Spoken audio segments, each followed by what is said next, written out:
desde Argentina.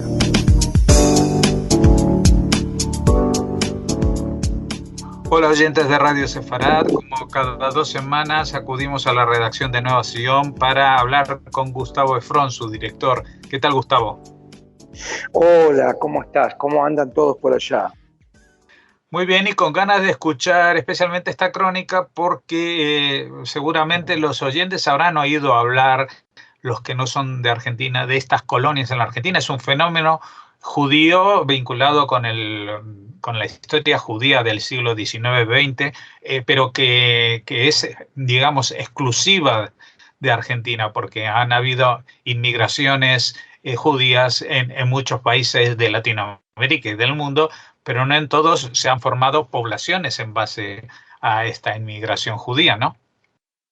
Exactamente, Jorge. Les voy a contar, bueno, de un viaje que hice hace unos días hacia las famosas colonias judías de la provincia de Entre Ríos, que como vos has dicho, bueno, es una novedad antropológica interesante, ¿no? En el punto de vista de la historia del pueblo judío, y que une de alguna manera a lo que era la Rusia, digamos, zarista, con la Argentina del desarrollo del fin del siglo XIX, del modernismo en la Argentina, ¿ya? ¿Por qué digo esto? Bueno, porque esta historia empieza en el siglo XIX, ¿no? Yo tengo mis abuelos y mi familia que proviene de esa zona, en particular, digamos, se han radicado en la provincia de Entre Ríos, en lo que se llamaba la colonia Carmel, y luego en la ciudad de Villa Domínguez, y en particular ellos venían de lo que es Amdur, que es un pueblo de Ucrania, ¿no? Que hoy es Ucrania. En su momento la Rusia zarista, ¿no? Y luego fue la Unión Soviética. Y en la Argentina, bueno, lo interesante de esto fue el fenómeno que se dio a partir de lo que fue la colonización judía, digamos, promovida por el barón de Hirsch, ¿no? Que ya hemos hablado, que bueno, es un gran, digamos, filántropo, que ante la muerte de su hijo, él decide destinar a la humanidad, ¿no? Dar un legado a la humanidad, y entonces promueve para salvar a los judíos que estaban perseguidos en los pogroms, venir a la Argentina, digamos, promover. Entonces compra tierras a un Estado nacional en la Argentina que estaba en formación, en el sentido de que estaba constituyendo su territorio, y que en particular, bueno, estaba todo el tema en la provincia de Entre Ríos, donde se compran tierras, ¿no? Digamos, sin mencionar por el momento todo lo que fue las conquistas de los territorios indígenas. En este caso tiene que ver con, bueno, esa expansión que tiene el Estado a través de las tierras, y la compra, ¿no? Y la entrega a colonos pagaderos en 20 años. Digamos, en 20 años tenían que pagar las tierras que les otorgaban, ¿no? Y bueno, esa es una historia interesante porque fue una mixtura de culturas muy importante a partir de lo que es, imagínense, digamos, judíos que vienen y hablan en yiddish, y que tienen que de pronto interactuar con poblaciones locales, digamos, que no tenían contacto con un mundo que todavía no era globalizado, que no tenían contacto con otras culturas, y sin embargo se da una confluencia interesante, obviamente que no exenta de conflictos en algunos casos, pero como fenómeno es muy interesante, ¿no? Porque, bueno, a partir de ahí hay que tener en cuenta que los judíos venían de regiones donde eran comerciantes, digamos, ¿no? O Cuentenik u otras cosas, pero vienen acá y de pronto tienen que ser agricultores. Y bueno, y lo que se da como fenómeno, yo estuve en Villa Clara, en Villa Domínguez, Marcelo Bilbaso, es el fenómeno cooperativo, cómo a través de la creación de cooperativas logran salvar muchos de los, digamos, vicisitudes que tienen que ver con cómo organizarse en un mundo conflictivo, ¿no? En una economía difícil. Ustedes piensen que lo que es la economía agraria depende de las inclemencias del clima, aún hoy. Imaginen en ese momento, hay grandes años con sequías, con, por ejemplo, langostas y demás, que hacen perder, digamos, uno pierde la cosecha y pierde un año de trabajo, digamos. Entonces, bueno, la organización cooperativa es una de las organizaciones más, digamos, exitosas que podemos tomar a nivel laboratorio nacional, ¿no?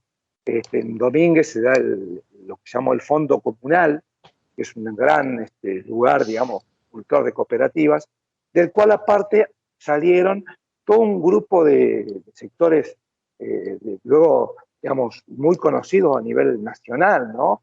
Con desarrollo digamos, de ideologías más bien del tipo de izquierda, socialista, como los hermanos Enrique y Adolfo Dickmann, por ejemplo, que fueron diputados socialistas muy protagónicos, bueno, el mismo Alberto Gerchunov, digamos, eh, y tantos otros que uno no podría, es muy difícil de recordar, ¿no? Pero son muchos, digamos, lo que es el movimiento cooperativo, y en particularmente el desarrollo en Villa Domínguez, ¿no? También en Base Bilbaso hay un fuerte desarrollo del cooperativismo, y ahí también hay una gran cultura bueno, de lo que es el desarrollo de lo comunitario judío a partir de las primeras colonias, primero la parte rural. Nosotros fuimos primero lo que es la sinagoga rural de Base Bilbaso, que es impresionante, la zona rural.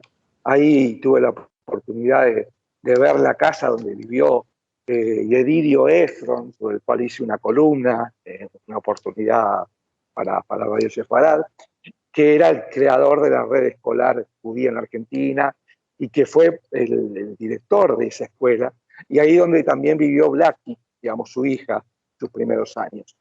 Y ahí en Base Bilbaso también, digamos, hay un fuerte desarrollo operativo, y uno mira hoy y contrasta con el mundo de hoy, ¿no? Y pareciera que es un lugar congelado, ¿no? Donde, bueno, es importante tener en cuenta esa historia para entender lo que somos hoy, ¿no? Lo mismo Villa Clara, un lugar que no había visitado previamente, a pesar de tantos años de ir a la zona, y que me impactó además por lo que es el fuerte desarrollo de la comunidad, ¿no? Incluso hoy tienen una comunidad floreciente en Villa Clara. De modo que, bueno, también es interesante lo que pasó luego, donde estos pueblos en la década del 90, que habían crecido a la luz del ferrocarril, bueno, y ese fue su punto máximo, digamos, de esplendor. Llegaron a ser pueblos realmente muy voluminosos, con mucha vida económica, cultural, digamos, social, política. En la década del 90, cuando se cierran, digamos, los trenes en Argentina, empiezan a decaer sus poblaciones en cuanto a cantidad. Ya había habido unas primeras migraciones importantes antes, digamos, de familias o personas de sectores medios que se van a estudiar y luego desarrollan en las ciudades más grandes de la misma provincia o en las ciudades grandes de la Argentina. Los 90 terminan ser, digamos, el decaimiento de esos pueblos, que hoy son pueblos, digamos, muy pequeños, de poblaciones que pueden tener entre 1.000 y 3.000 habitantes, en el caso de Domínguez, algo más o menos eso, o Clara, y Base Bilbaso es un pueblo un poco más grande, digamos, porque ha tenido otros desarrollos. Y lo interesante que se da también es cómo hoy la composición, digamos, ya no es de judíos, pero porque hay una gran parte de la población, digamos que la gran mayoría no son judíos, pero por un lado, en muchos casos, en el caso de Base Bilbaso, tiene una fuerte impronta de los judíos, entonces hay como muchas mixturas, hay el tema del iris, uno va por las calles y bueno, puede olfatear ese sentido, ¿no? Y en Villa Domínguez en particular, también se da el proceso de, bueno, ver qué pasa con los judíos, ¿no? Hay también algunas contradicciones porque las poblaciones nuevas, en algunos casos, digamos, entran en cierto proceso de ocultamiento, de amnesia respecto de parte de la historia judía en el pueblo, ¿no? Y que tiene también que ver también con, bueno, cómo miran las actuales generaciones la historia, ¿no? Y lo que pasó por ahí, digamos, y cuánto se recupera o no de la base de la identidad del pueblo, ¿no? Y luego cuando se va transformando, y son nuevas composiciones sociales las que lo integran. De modo que, bueno, hay mucho para decir, se han escrito muchos libros sobre el tema, digamos, hay varios historiadores que lo han trabajado. En mi caso solamente quería, digamos, compartir algunas pinturas, digamos, mezcladas entre lo autobiográfico y lo antropológico, respecto de cómo el paso del tiempo va transformando todos estos rasgos identitarios tan fuertes que constituyeron la identidad argentina, ¿no? Y en particular la entrerriana, de los judíos. Pues sin duda unas impresiones que ha sabido transmitirnos y que siempre son bienvenidas para conocer estos aspectos que son particulares de este proceso en la Argentina, pero que de alguna manera son también universales del tema de la inmigración en general. Así es parte, en lo local, digamos, también se plasma lo global y lo general, ¿no? Es fundamental esa idea. Pues muchas gracias por haberlas compartido con nosotros estas impresiones y esperamos volver a contar contigo dentro de 2 semanas. Hasta la próxima, Gustavo. Hasta la próxima, Jorge. Un saludo a toda la audiencia.